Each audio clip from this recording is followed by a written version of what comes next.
Pessoal, bom dia, vamos lá. Feliz ano novo para todo mundo. Aconteceu um tanto de coisa, fiquei uns dias aí afastado do canal, tirei umas férias. Até postei um vídeo legal aí de um pedal que eu fiz lá em Sacramento, onde eu estava viajando, sempre pedalo lá no fim do ano. E tem um tanto de coisa rolando legal pra gente noticiar aí, um giro de notícias bacana pra gente fazer. Aquele tanto de atleta que mudou de equipe e tal. Então vamos começar falando desses atletas brasileiros. Gil saiu da Sense e foi para a Trek. O nome da equipe é Trek Future Racing. Então você entra no site lá, você vê todas as contratações de 2024. Então acho que todos esses atletas aí das fotos que estão lá são contratações novas, né?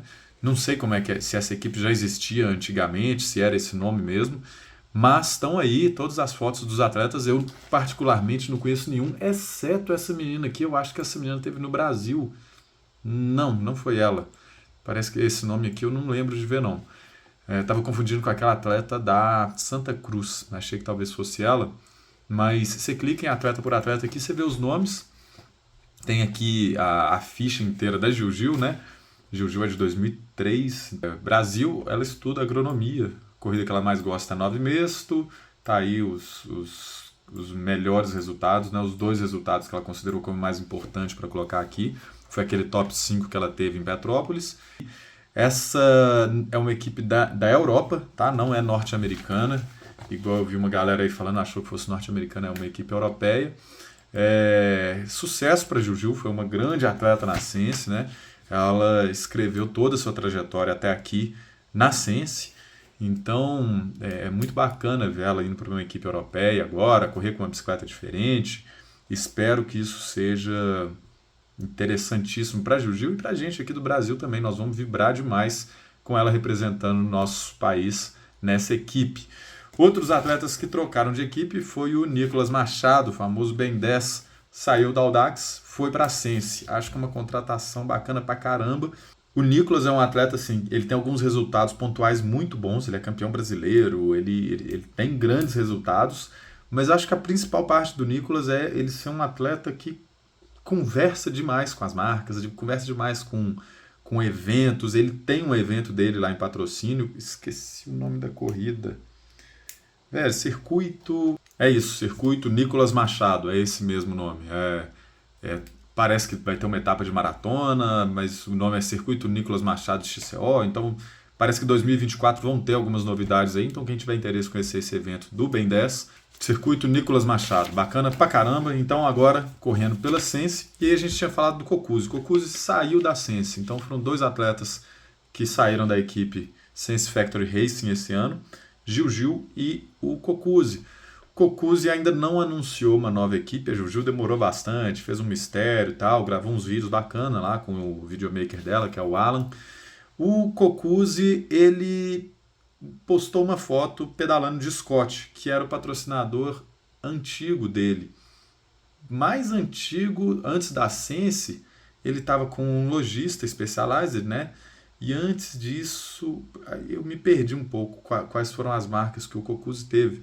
Mas já faz mais tempo que ele era patrocinado pela Scott, e agora ele postou uma foto pedalando com uma bike Scott, que não parece ser a bike do ano, parece ser uma bike antiga, que ele tinha desde seus tempos de Scott. Eu tenho quase certeza que quando encerra um contrato, pelo menos dos atletas da Sense, aquelas bikes são dos atletas. Até por isso o Mário Couto, quando encerrou com a Sense, ele botou a bike dele à venda. Posso estar enganado, mas eu acho que sim. Os atletas da equipe de Enduro, inclusive, que é uma equipe de base, né? Eles botaram as bicicletas à venda quando encerraram o patrocínio, quando encerrou a equipe. Então a Sense dá essas bicicletas para os atletas, eles não precisam devolver quando encerra o patrocínio. Então, eu estou falando isso porque isso pode dar algumas pistas para a gente entender qual é a próxima equipe do Cocuzzi. Será que é a Scott? Um pouco esquisito, porque ele não postou uma bike nova, aquela parece ser um modelo mais antigo da Spark, tá? Não tem o print aqui porque ele não postou no feed, ele postou no Stories e eu nem printei. Mas vamos aguardar para ver aí se o Cocuzzi manda alguma notícia sobre a próxima equipe que ele vai competir. Falei do Mário Couto. O Mário Couto também já anunciou sua nova equipe. Depois de sair da Ascension, o Mário Couto ficou aí 1 ano competindo de Specialized, também com uma equipe de loja. Não era equipe de fábrica da Specialized, não era a Specialized Brasil, aquela mesma lá do Bravinho e tal. Mas ele ficou 1 ano com o patrocínio de um lojista Specialized, então ele estava andando de S-Works. E agora ele anunciou que está de Corratec. Então postou um tanto de foto ali com o uniforme novinho da Corratec, bacana, já com a bike. Ele postou um vídeo bem produzido lá, legal, as marcas todas dando uma atenção para isso, né? Não é só entregar uma bicicleta pro cara e falar, pronto, você é patrocinado. Não, mandaram um videomaker ir lá filmar, fizeram material, criaram um projeto de marketing e de divulgação desse patrocínio. Todos esses atletas fizeram isso, né? Então, parabéns para a Corratec, para o Mário Couto. Próximo atleta que a gente tem para falar é a Ercília, que anunciou. Foi uma das primeiras a anunciar a saída de equipe e até agora não anunciou qual é a sua equipe nova. Então o mistério aí da Ercília está demorando demais. Ela já devia ter falado qual é a sua equipe nova, porque ela já falou que tem uma equipe nova. Ela já mostrou foto da caixa da bike nova, já saiu pedalando e só tampou ali, botou umas tag preta em cima da bike. Então, Ercília, por favor, entrega o ouro aí. Achei muito legal, assim, foi um exemplo para o mercado da bike, essa relação que a Ercília teve com a TSW, a forma que ela saiu foi muito leve, muito tranquila. Você vê que ambas as partes assim, muito agradecidas e satisfeitas com o trabalho que eles desenvolveram. Eu sou muito fã da Ercília. Eu acho que, assim como eu falei do Nicolas, né, o Ben 10, a Ercília também é uma atleta que comunica demais, é uma atleta inteligente, é uma atleta que fala bem, não é a atleta que tem mais resultados, mas é a atleta que, eu diria que do feminino, assim, é a atleta que eu mais admiro, que eu já tive, que eu já conversei pessoalmente, falei, caralho, quanta coisa que eu aprendi, quanta coisa que essa atleta tem para passar pra gente. Então, seja qual for a marca que pegou a Ercília aí, já deixo meus parabéns, porque é uma grande atleta, uma grande ser humano. Vamos para o próximo. O único que faltou eu falar aqui é da Karen, que anunciou o fim com a Audax e ainda não falou sobre o seu patrocínio novo. Ela postou uma parada com a Rexona, então vai ser parceiro dela aí. Não sei se esse será o principal patrocinador dela. De qualquer forma, ela precisa de uma bicicleta para competir e acredito que nos próximos dias ela vai mostrar qual bicicleta seja. E muito dificilmente vai ser uma bicicleta genérica aí, que vai tampar a marca e não vai publicar. Acredito que alguma equipe de bike vai ser anunciada aí nos próximos dias. Vamos aguardar. Acho que esses são os principais atletas brasileiros que trocaram de equipe. Aí não estou me lembrando de nenhum outro, ou pelo menos não apareceu para mim nas redes sociais. Vamos falar um pouco de internacional. Tá rolando um papo aí sobre a Red Bull comprar a equipe da Bora. A notícia que eu vi foi lá no Brújula Bike, o título é Red Bull compra a equipe Bora Hansgrohe. Então, não sei se esse nome é assim que se pronuncia, Hansgrohe, Bora Hansgrohe, mas tá aí, não sei ainda se ao certo foi divulgado qual que vai ser o nome da equipe, se vai ser Red Bull Team, não tem muita notícia, mas isso levanta um tanto de discussão no mercado da bike, no mundo da bike e esses investimentos pesadíssimos que a Red Bull faz. A Red Bull patrocinou por 10 anos as Copas do Mundo de mountain bike e aí decidiu encerrar aquelas transmissões, né? Para nossa infelicidade, acabaram aquelas transmissões excelentes da Red Bull. A Red Bull patrocina alguns atletas de ciclismo de estrada e mountain bike isoladamente. Henrique Avancini, a Prevot, a Kate Courtney, os atletas de ciclismo de estrada que ela já patrocina e são muito conhecidos. Wout van Aert e Tom Pidcock, lá com o capacetinho da Red Bull também. Não dá nem para falar que são atletas de ciclismo de estrada, ou se são de cyclocross, Pidcock se é de mountain bike, né? Mas agora parece que a Red Bull fez um investimento mais pesado no ciclismo de estrada. E aí gera aquelas... Eu vi uma discussão hoje num grupo de WhatsApp cheio de nerd de ciclismo, Bahia estava lá e tal. Qual que é o impacto disso para a Red Bull? Que os caras têm uma equipe de Fórmula 1, né? E o investimento naquela equipe de Fórmula 1 deve ter sido muito maior do que o investimento numa equipe de ciclismo de estrada, que é gigantesco, né?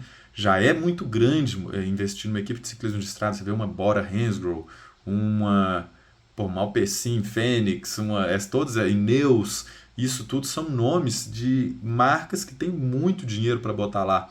E aí uma porra de uma Fórmula 1 é muito mais investimento. Então isso será que tipo de cosquinha que faz na Red Bull eles investirem numa equipe de ciclismo de estrada e que tipo de retorno que eles pretendem buscar com isso? Será que é um retorno muito menor do que de Fórmula 1? Será que é pau a pau?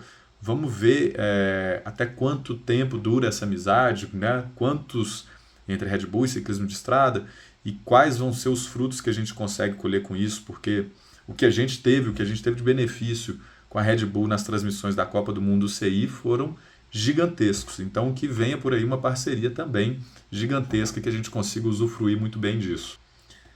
E aí, falando de internacional, a notícia que não está calando a boca é a do Dennis Rowan, com a esposa. Estão falando que o cara matou a esposa dele atropelada. De fato, a esposa dele foi atropelada e ele é o principal suspeito. De fato, devem ter evoluído as notícias e estão evoluindo a cada dia. Mas uma história muito esquisita. Para quem não acompanhou, o Dennis Rowan, eu lembro que quando eu comecei a revista Ciclosul, aí postavam as notícias, os resultados das provas. Nessa época ainda estava lá com o Rafa no canal de bike. O Dennis Rowan ganhava tudo. Ele era um excelente atleta, ganhava coisa pra caramba. E aí, atleta do ciclismo de estrada e tal. E aí surgiu uma notícia dessa. E o pior é que a esposa dele também era ciclista. Foi atleta olímpica, né? A Melissa. Eu não lembro de muitas notícias dela, mas assim que aconteceu essa última notícia mais quente aí, recuperaram algumas memórias da carreira da Melissa. Então ela era também uma grande atleta. E aí é curioso porque começam a recuperar alguns episódios de que para falar sobre a personalidade do Dennis Rowan, uma vez que ele brigou com um atleta, uma vez que ele teve um comportamento estranho. E é tudo meio boato, assim, mas isso está solto aí pelos sites. O pessoal, se você pega. O pessoal tá espalhando isso e eu prefiro não espalhar nenhum tipo de reviver esses assuntos que são normais na carreira de um atleta, né? Um atleta brigou com outro dentro da pista, um atleta se descontrolou em algum momento, teve um ataque de raiva. Isso não quer dizer que o cara vai matar a esposa dele. Mas na hora que você junta as peças, igual estão juntando aí com o Dennis Rowan, de fato, acaba virando uma tragédia, acaba virando. É difícil falar. Mas parece que ainda está mal contada a história de como assim a sua esposa foi atropelada e aí quando foram ver quem atropelou era o seu marido. Estava onde cada um estava, onde foi esse atropelamento. Né? Eles estavam morando há pouco tempo na Austrália, né? Eles moravam na Espanha. E aí recentemente tinham se mudado para a Austrália, Adelaide, se não me engano é a cidade, não estou com a notícia aberta aqui agora, mas vamos ver, é o tipo de notícia que eu não gosto de postar lá no site, porque não é sobre bicicleta, não é sobre atletas, é uma notícia sobre assassinato, não é nem sobre aqueles casos de atropelamento de ciclista, né, que estava treinando e aí falta de respeito, falta de entendimento numa rodovia, não, é diferente, né, é literalmente um assassinato, isso aí deixo, sei lá, para G1, para qualquer outra porcaria de site, não tem nada a ver com a revista Ciclosul. Ainda polêmico, mas já entra um pouco mais no nosso mundo da bike, de atletas. Nessa temporada de Cyclocross tiveram duas imagens que fizeram bastante sucesso. Uma delas foi o do Van der Poel liderando a prova de Cyclocross, esqueci o nome da cidade da etapa, porque todas são impossíveis de se pronunciar. O Van der Poel liderando a prova, ele alcança um retardatário. Esse retardatário atrapalha ele no momento da ultrapassagem. Gera também uma série de discussões. No mountain bike existe o corte de 80%. O cara começou a tomar 80% de volta, ele é desclassificado e retirado da pista, para evitar que esse 80% vire 100%. Ou seja, 100% é quando você deu uma volta inteira e alcança o atleta. Igual o Van der Poel alcançou aquele cara ali. Então, para nunca chegar no 100%, eliminam o cara da pista. Eu não sei se existe exatamente essa regra no cyclocross. Como o cyclocross não tem aquele single track apertado que se atrapalha o cara, tem todo geralmente, em maior parte da pista, tem um espaço grande para você ultrapassar o atleta, não deveria ser assim um problema, mas acabou sendo. Aquele cara atrapalhou o Van der Poel e ainda tem mais um problema que parece, olhando pelo vídeo ali, parece que ele não estava se importando muito com a corrida. Ele não estava ali caminhando para frente. Ali era um local que muitos atletas caminham mesmo, ficam fora da bicicleta caminhando, poucos pedalam, igual o Van der Poel passou pedalando. E ali o cara tava empurrando a bicicleta, mas parece que ele parou para tirar uma foto com a galera, ou parou para conversar durante um segundo com os caras ali na plateia, né? Com os caras que estavam assistindo. Ou seja, ele já estava em último, ele não estava nem aí, ele sabia que não ia ganhar a corrida, e aí parece que ficou ali se divertindo um pouco dentro da pista, o que é errado, né? O corte dos 80% deveria servir justamente para isso. Ou seja, mesmo quando o cara já está em último colocado, mesmo quando ele já não tem chance nenhuma de ganhar, ele ainda precisa lutar para não tomar um DNF, que é o que acontece no corte dos 80%. Então você ainda bota um segundo objetivo para o cara, principalmente para ele não ficar moscando dentro da pista. Porque se você permite ele, tanto faz, você não toma DNF quando você toma volta, acontece o que aconteceu. Eu não sei se o cyclocross é assim, tá, gente? Se não existe uma regra de corte ou se o número é diferente, mas acabou acontecendo ali um problema, né? O atleta estava, além de tomar uma volta, ele aparentava estar bem desmotivado e bem tranquilo com aquilo, nem sequer prestando atenção no primeiro lugar, chegando atrás dele e atrapalhou o cara. Tomou um empurrão meio grosseiro do Van der Poel. Minha opinião é que era o que ele merecia. Não tô, merecia machucar o cara. Não, gente, de jeito nenhum. Merecia mostrar pro cara que o lugar dele era ali, não atrapalha. Tem um primeiro lugar em jogo aqui, tá? Você tá descontraído aí, tá não sei o quê, olha para trás, problema seu. Vou cuidar do meu aqui, foi o que o Van der Poel fez. Fez com muita classe e com muita técnica. Não é fácil você ali naquele terreno, naquela corda bamba, coisa que eu falei recentemente sobre o cyclocross, não é fácil você pegar e falar, porra, dá licença, amigão, desculpa aí, olha eu passando aqui. Não é fácil você mudar de linha. O Van der Poel tinha feito uma linha, tinha olhado, quando ele chegou, o cara virou e botou a bicicleta na frente dele. Então ele teve uma reação muito rápida, muito inteligente de colocar o braço, se apoiar ali e conseguir não cair da bicicleta. Ele não perdeu tempo praticamente nenhum, só um pouco de energia colocando aquele braço, dando aquele empurrão. Isso custa um pouquinho caro para o atleta, mas pelo menos ele não precisou desclipar e tal. Então o Van der Poel mandou muito bem ali naquela jogada. Então, cara, vida que segue, acho que não tem nada que discutir. Quem estava certo, quem estava errado. O Van der Poel estava completamente correto. Aquele atleta parecia estar errado. E vale a pena até questionar as regras do cyclocross, que eu não domino muito bem, mas se tiver ali algum furo de regra que permita esse tipo de coisa acontecer, esse é o tipo de coisa que vale a pena mudar, né? Eu sou muito anti-regras no ciclismo. Não pode segurar o guidão desse jeito, não pode ser... Eu odeio essas regras, mas esse é o tipo de regra que a UCI vale a pena interferir. Porra, tá tomando 80% para fora da pista, né? Isso é uma competição de elite, é uma Copa do Mundo, né? E as regras valem também para um campeonato mundial, então tem que ser levadas a sério. E aí, na etapa seguinte, rolou, sei lá, uma semana depois, poucos dias depois, rolou uma outra prova que foi, o Van der Poel foi filmado num cenário exatamente igual, muito parecido. Ele foi filmado passando e cuspindo nos caras da plateia. Aí você fala, porra, agora não dá pra defender o cara. Isso é uma coisa de cuzão, não importa o que aconteceu, não importa o que... Velho, boatos dizem que esses caras estavam jogando copos de cerveja e de mijo no Van der Poel. Ninguém sabe a verdade. Eu duvido que o Van der Poel iria simplesmente cuspir nos caras porque o nego tava falando coisa, tava xingando, falando borracha. Eu acredito que uma volta antes ou naquela mesma volta, o nego tinha mesmo jogado alguma coisa nele. Eu acredito nisso. Pode ser mentira? Pode, mas eu não acho que o Van der Poel é um cara descontrolado a ponto de cuspir em alguém só porque xingaram ele ia perder esse tempo. É uma perda de tempo e de energia na corrida dele, ele fazer esse tipo de coisa. E eu não acredito que ele teria esse descontrole só porque xingaram, porque falaram mal dele. E se vocês não sabem, eu vou falar uma coisa aqui que é muito antiga, é muito conhecida já na história do Van der Poel.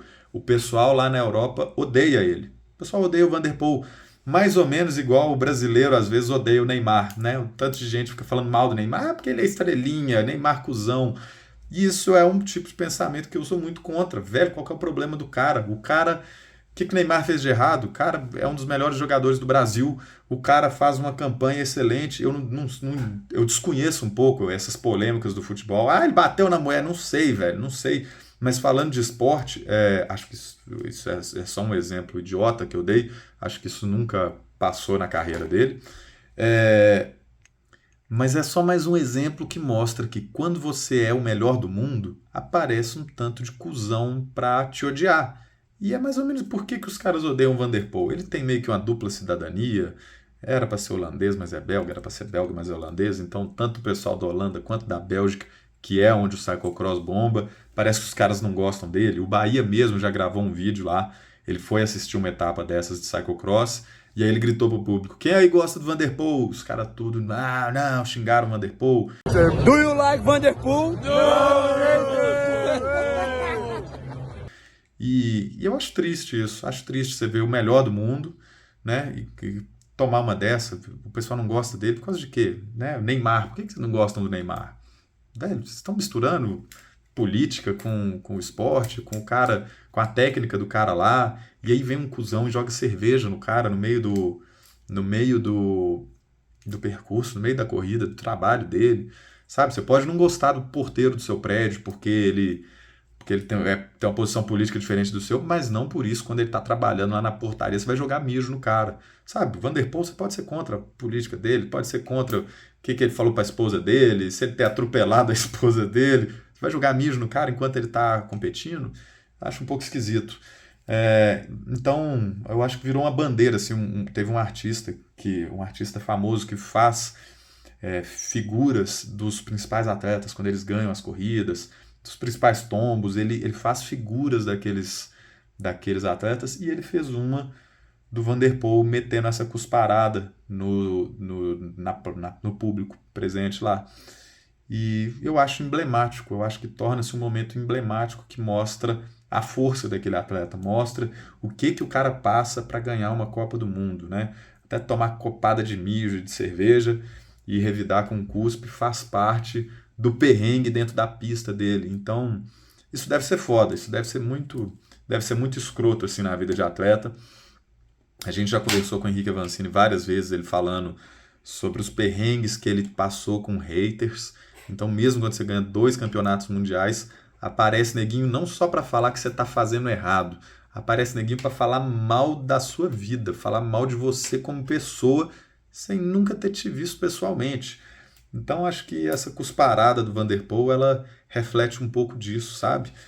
Aquele velho negócio, o Neymar entrava em campo e o nego já vinha metendo cotovelada nas costas. Ele foi para o hospital por causa disso, ele quase ficou paraplégico, porque ele era. Ali virou um campo de batalha pro cara, né? Ninguém queria enfiar a porrada nele a todo custo. Então, ser um cara na mira dos haters tem esse tipo de problema, que é um problema muito grave, é uma dificuldade bizarra que os atletas enfrentam. E aí, sobre o cyclocross, uma notícia importante foi a do Tom Pidcock, que adoeceu essa semana e aí abortou sua participação em 2 etapas da Copa do Mundo de cyclocross. Por que isso é importante? Porque o Tom Pidcock, ele vinha anunciando que esse ano ele ia colocar um principal objetivo de se tornar contender no Tour de France. Ele teria o objetivo de... Por que isso é importante? Porque esse ano o Tom Pidcock anunciou que um dos principais objetivos, ou melhor, o principal objetivo de 2024 seria ter bom resultado ou ser campeão do Tour de France, né? Ele quer disputar a camisa amarela do Tour de France. Isso levanta um assunto muito contraditório, que é: se você quer correr, se você quer ter um bom resultado no Tour de France, o que você está fazendo competindo prova de cyclocross em pleno janeiro? É completamente antiproducente, não faz sentido. Primeiro de tudo, será que ele tem essa capacidade? Porque ele é bom em tudo que ele faz. Ele vai para a Copa do Mundo de mountain bike, ele é campeão olímpico de mountain bike, né? A prova que todo mundo chega mais afiado, chega com a performance assim. Na lâmina, ele chegou lá e ganhou de todo mundo. Ele tem resultados, ele faz parte do Big Three, né? Dos melhores resultados do cyclocross. Ele tem somente uma vitória em etapa do Tour de France, se não me falha a memória. Tenho quase certeza que seja isso mesmo. E aí ele vira falando que quer ter esse objetivo de ser camisa amarela, ele deveria estar treinando especificamente para um Tour de France, igual faz Vinegar. Não está aí em cyclocross, não fica indo em prova de mountain bike, ele faz algumas provas assim, isoladas ao longo do ano, e eu vou escrever um texto sobre isso, sobre objetivos, né, como os atletas traçam os objetivos dele no ano, como que o foco é importante e tal, e qual que é a política que o Vinegar adotou para vencer 2 Tour de France, né? Porra, meu irmão, tem que ter foco no negócio, não é ficar correndo esse tanto de clássica, esse tanto de provinha aí. Então, o Tom Pidcock adoecer nas provas de cyclocross já mostra que ele colocou o corpo dele num local que não está certo. Mas isso pode ser uma jogada também da equipe de ter percebido que se quer ter resultado no Tour de France, vamos abandonar essas corridas? Fala que você está doente e foda-se. Pode ser, pode não ser. E aí, porra, ele tá falando coisa pra caramba em podcast e tal. Vi um amigo aqui, o Elton, mandou um áudio falando sobre esse assunto, que o Tom Pidcock recebeu essa pergunta. Por que você está correndo essas provas de cyclocross? E a resposta dele foi a seguinte. Não existe um treino que você consegue ficar 1 hora no vermelho, igual numa prova de cyclocross. Não existe nenhuma corrida, nem de mountain bike, nem de nada, que você fica 1 hora no vermelho, literalmente. Só em prova de cyclocross que você faz isso. O que ele quer dizer? Ele quer dizer que ele está usando as provas de cyclocross como treino de altíssima intensidade. Ou seja, não está colocando como foco. Mas se ele realmente adoeceu, mostra que tem coisa errada, tem coisa incongruente nesse treino aí. Cenas dos próximos capítulos. Vamos ver como vai ser esse Tour de France. Não estou falando que ele vai mal, não, mas, a princípio, pelas teorias, pelas técnicas, por tudo que todo mundo fala sobre treinamento, parece esquisito. Por último, notícia que eu achei massa rapidinho, vou dar aqui, é que a Strava publicou umas estatísticas sobre o ano de 2023. E é interessante, principalmente para quem trabalha com bicicleta, porque lá eles falam a média de ver qual esporte foi o preferido, né? Então, corrida de rua foi o esporte preferido de todos os inscritos no Strava que subiram a atividade lá. Bicicleta não é o favorito, mas o esporte que mais cresce são os off-road. Muita gente começando a andar de gravel, muitas atividades em trilha, então tanto corrida quanto bike cresceram quando entram na terra, né? Então muita gente colocando mais atividades de mountain bike e de gravel e de trail run. Então, esportes off-road está em crescimento bem maior do que nos outros anos e bem maior do que outros esportes. Tem patins, esporte no gelo, corrida no asfalto e tal, mas o que mais cresce é esportes off-road. Muitas estatísticas com relação ao que motiva as pessoas. Então, se é tomar um café, se é ouvir música, se é assistir um vídeo motivacional, tem esses dados todos lá. Eu vou deixar esse link aqui na descrição do vídeo. E, pessoal, é isso. Valeu. Achei legal essas estatísticas do Strava. Elas mostram alguma coisa assim. Tem as estatísticas globais e dos Estados Unidos. Pessoal, valeu demais. Grande abraço. Próximo vídeo eu vou fazer um review da Univox, que já está comigo tem uns 2 meses. A puta de uma bicicleta. E já peguei informação pra caramba dela. Muita coisa que eu tenho para falar. Nos vemos em breve. Grande abraço.